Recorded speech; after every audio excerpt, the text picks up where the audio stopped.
Welcome to Heartspeed Podcast, episode 91, Following the Cosmic Laws. Well, we are just entering into an even more exciting time over the next few months, as Saturn has now gone retrograde into Capricorn, back into its own sign. Saturn, limitation, restriction, foundation, learning, teaching.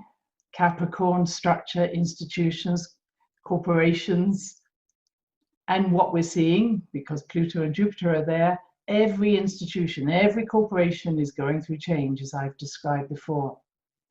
But Saturn, going back into Capricorn, is very much about whose authority are we following? Who's the authority? And as I'm listening here in the US, as people are saying, where are the leaders? Where are the authorities? Where are the people who are going to do this? The message is, we are the people who are going to do this. We are the authority.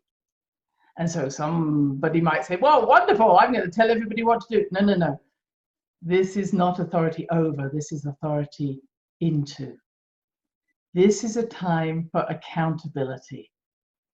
So we are not looking to have new leaders externally. We're looking to become inner leaders, inner guides, inner authorities. And this is the cosmic law. So what we see outside us, the law of correspondence, is also what we see inside us. Everything that we're seeing has many different levels of awareness. So what we also may see as scary, we're also asking ourselves, did we create this? Or was this created by our higher self? Or is it just something happening out in the world? And I'm wanting to put across the idea that nothing is happening just by chance. Whether you believe in astrology, whether you believe in such awareness, such patterns, such a cosmic fractal energy, I'm going to suggest that we could look at astrology, we could look at numerology, we could look at anything, and it's reflecting that same energy of Saturn in Capricorn. Are we ready to take back our power, not from a sense of being power over someone, but why did we ever give our power away? Are we ready to live with our own authority, and in doing that, become accountable for the words, thoughts, and actions that we put out into the world? So if you would come with me and we would just expand ourselves and go and sit on a star millions of miles out. What's happening now and what's been happening since 2012 is all the controls that have been guiding humanity, and let's say everything else on this planet, but let's just talk about humanity, they've been lifted. So when we talk about the veils being lifted, imagine that it's like, as a parent, that you have certain rules that you create in order to create a harmonic household and to help guide your children, and saying these are some rules that will really benefit you. But that when that child leaves home, you're really saying, okay, over to you. I've given you the best I can. I've given you a decent understanding of what it is to be a human being. Off you go. And that's what's happening to us. The rules were set, and we've been living under them. But now, whether we're a teenager leaving home, or whether we're even a 5-year-old going to school for the first time, our parental star beings are saying, okay, we've given you the best we can, off you go. And now that is happening, it's happening because our higher self, again, I don't necessarily want to say some other force is doing this, but our higher self is saying, can we live according to cosmic laws? Can we live according to the very decency laws of humanity and become expanded as spiritual beings?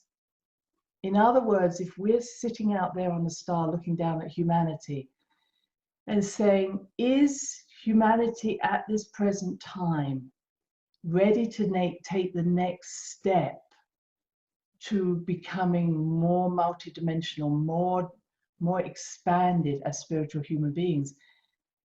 Is humanity ready to go to the next school? Is it ready to go to the next class? I mean, I don't want to put it in a learning phrase, but are we ready to join the next level of spiritual evolution? And I got to say, if I'm looking down at humanity and including myself at this time, I don't know if we're ready. I don't know whether or not we are going to actually connect to a higher, greater level of community living as spiritual beings, or we're just going to continue to do that what we've done for thousands of years and really not respect each other in a way that we could. And just saying that, when I look back 8,000 years ago, when I look at the Great Mother that was found in Kapahuk in Turkey, when they found this image of her, there were no weapons around her, there were no sacrifices.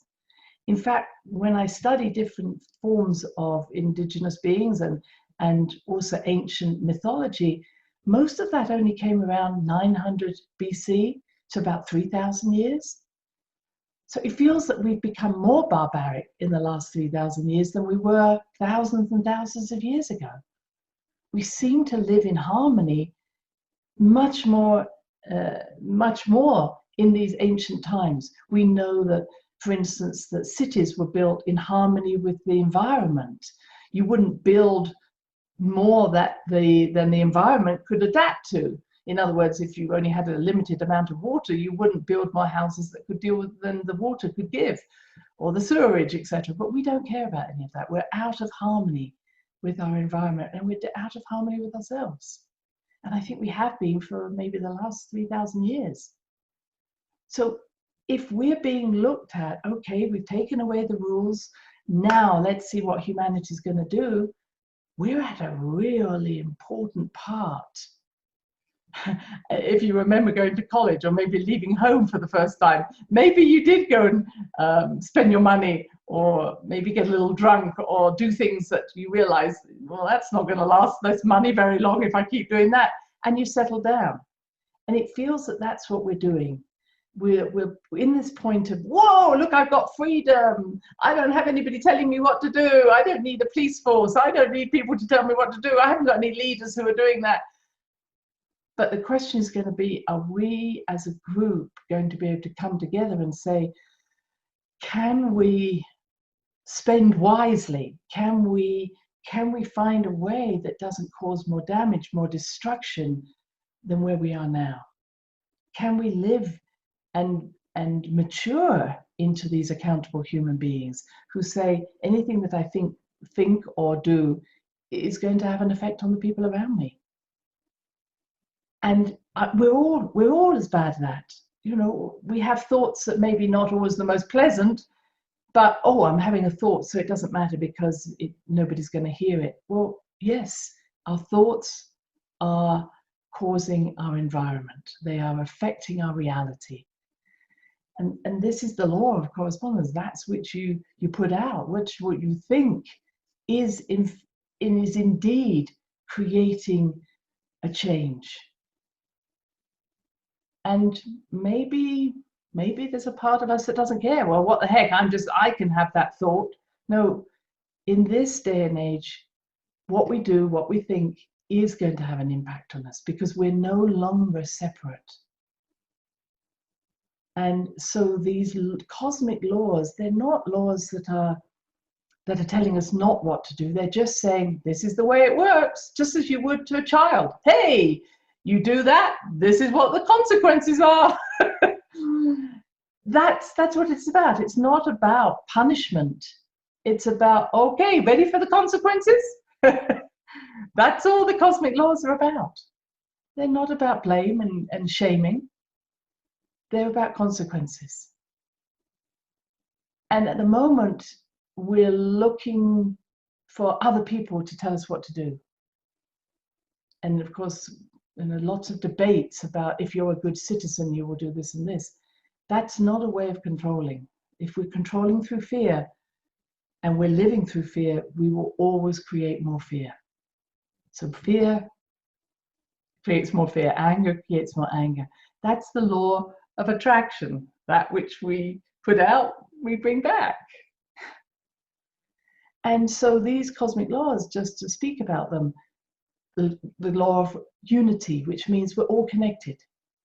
We're not only connected to each other, we're connected to every other thing that lives on this planet. We're connected to the planet itself. If we go out into the world and we see, and we're feeling miserable, we're going to see miserable. If we go out with a joyful heart, we see joy. Everything that we are going to manifest is going to affect everything around the world and throughout the cosmos. And so this degree of believing that we're not connected, and it's really becoming more pertinent because we're now starting to accept there are other civilizations living out into the universe. We're hearing more and more about ETs. But basically, we need to understand that because we're not alone, we're also influencing them. And they are not too pleased when we are trying to change the way in which the cosmos lives together. How do we live together? Not following the same rules, but by being unique, but not causing chaos outside our own environment. That's maybe difficult for us to understand.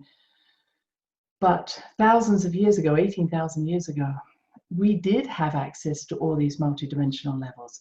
We were allowed to connect to all the different individuals who live around the world and around the universe. But we had two problems. We wouldn't be accountable for what we created, and we wanted to own what we didn't possess. That wasn't available to us. And we were shut off from that. And these two laws are the ones that are really standing out at the moment. The law of karma, which is to take something that doesn't belong to us.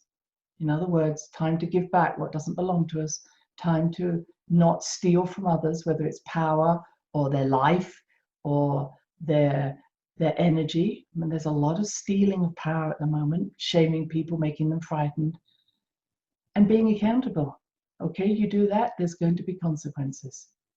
Well, I'm accountable in a good way, by which I'm saying is the more accountable I am for who I am, the less fearful I am, because there's nothing that, if I'm accountable for all that I am and for what I do, then that takes away the influence of other people on my life.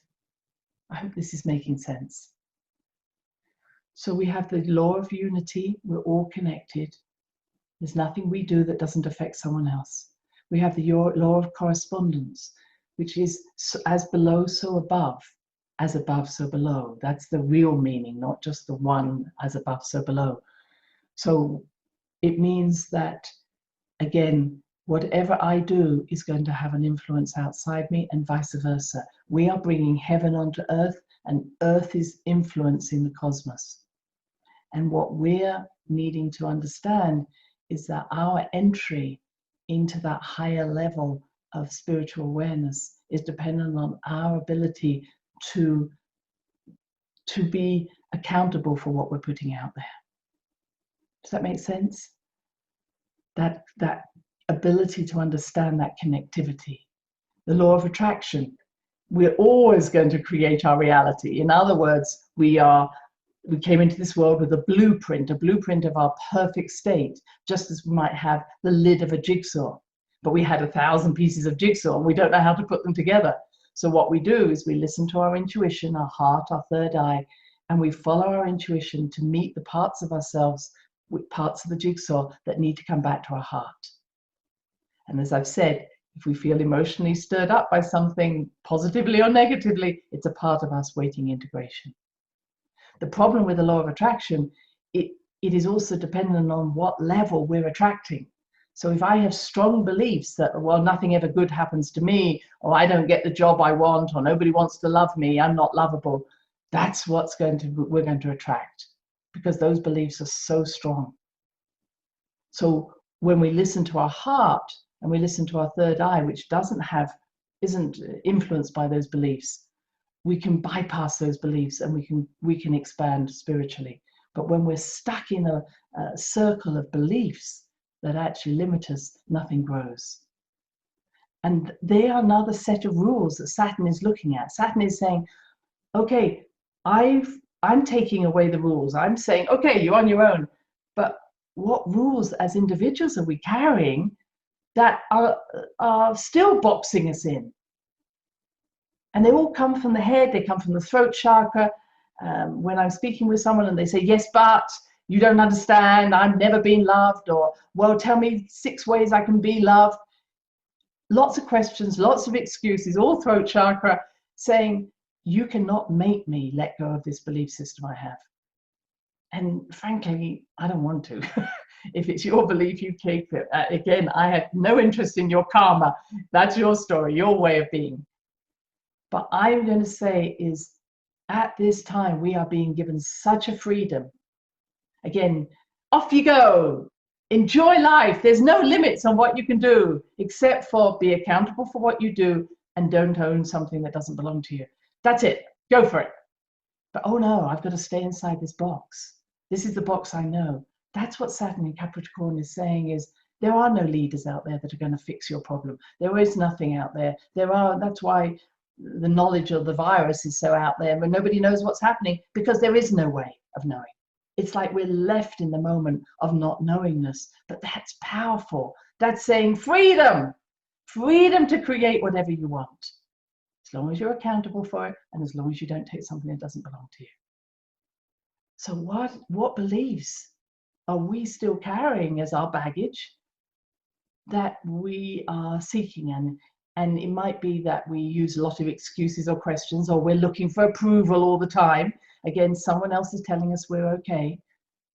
So when there's that energy, or I have to follow the tribal way, I'm just talking about the base chakra, the tribal way, I have to follow the rules, I mustn't step outside, or the solar plexus, I need lots of approval, or the throat chakra, oh, well, I have questions and excuses. So when we're doing that, we are stuck behind some beliefs and rules that Saturn is saying, you're not in your power. Come back into your power. So when I see people being aggressive or assertive or blaming or shaming, that's not a power. They're not powerful. Your power, it comes when you own everything, when you're accountable, when you don't have to hide anything. When we have to use a physical power, a verbal power, to put other people down, that's throat, that's solar plexus, it means we're pretty fearful and we're pretty inadequate. That's not power. So what's happening is authority, power. Saturn is saying, take back your power, take back your authority, but not to use that power against, but to use that power to express who you are, to use it as a force of expansion. That makes sense? So changing our thoughts, our beliefs, as I've mentioned before, doesn't work through affirmations and prayers. All we do is really confirm what we want. Einstein's theory, you can't change something on the level it was created. So if I just say, oh, I'm a really nice person, I'm a really nice person, but inside me I don't believe it, nothing's going to change. We have to change in those two different ways. One is letting our body believe that we are lovable. Whoa, I'm lovable, dancing it, walking it, feeling that I'm already in a lovable space, or I'm already in a lovable relationship. Feeling it in our body, not in our head. Then our brain gets the idea that maybe we're going to live a different way. Or the other way is to go into our inspiration. I try to stay away from spiritual inspiration, which is, when are we in a place of pure joy where we have no sense of any rules around us, but we only have a sense of deep connection, deep oneness. When we're in that space, we're following those cosmic rules. When we know that there is nothing that stops us being all that we are, as long as we understand that everything we are is connected to everyone else, we're in that oneness. And I could say it's like, I remember sitting on the beach watching a sunset in Southern California, just in awe, but in awe not because of the sunset, but my connection to that sunset. and my connection to the people around me who were enjoying it. Or watching a rainbow when everybody's suddenly taken away from their phones and their iPads and they go, oh, wow, well, there's a rainbow. That sense of oneness, that divine connection, that divine respect, that divine humanity coming together.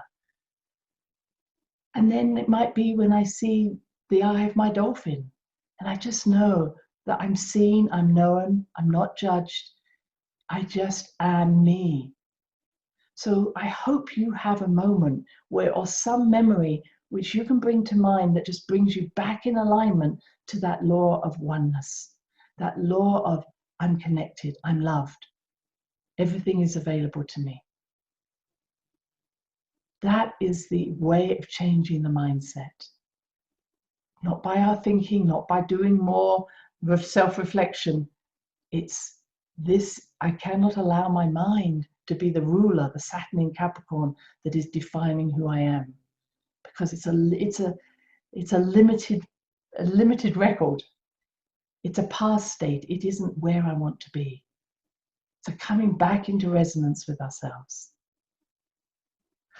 So we have a few months of this. It may feel very chaotic as old structures are being pulled down, but recognize that there is always another side to everything. As maybe here in the US, there are groups who are trying to get rid of history, which I'm not necessarily accepting is appropriate, but what it is allowing us to do is to go deeper into who we truly are. So it isn't going to take away history, it's allowing us to go deeper into our history. When we feel locked down because of the virus, it's actually allowing us to go deeper into ourselves. When we're seeing that there are groups who do not respect other humans, it's asking us to step up. What are the laws of human decency, respect, equality, honoring, compassion, helping, serving? It's actually calling on us all to step up to another level where we may have been locked in our own little worlds. What are the qualities that you feel are so important to us as humans? That's what's coming forward. We are the ones that we're waiting for. We are the new future. We are seeding this new future with beautiful seeds that tell the world, tell the universe, we are ready to be universal beings.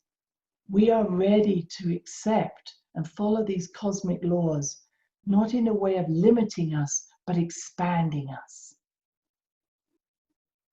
And I leave that with you now, with love and blessings to my wonderful friends who together we are seeding the new world for our future generations. Goodbye now. Thanks for listening to the HeartSpeak podcast with Dr. Christine Page. Please check out all HeartSpeak episodes in the podcast archive section on www.christinepage.com. HeartSpeak is also available on iTunes, Spotify, Google Podcasts, Sticher Radio, and now playing on iHeart Radio. You can also watch the archive podcasts on YouTube. Connect with Christine on Instagram, LinkedIn, and Facebook, including her newest Facebook group, The Great Mother Calling. Do share with family, friends, colleagues. Join us next time for another edition of HeartSpeak.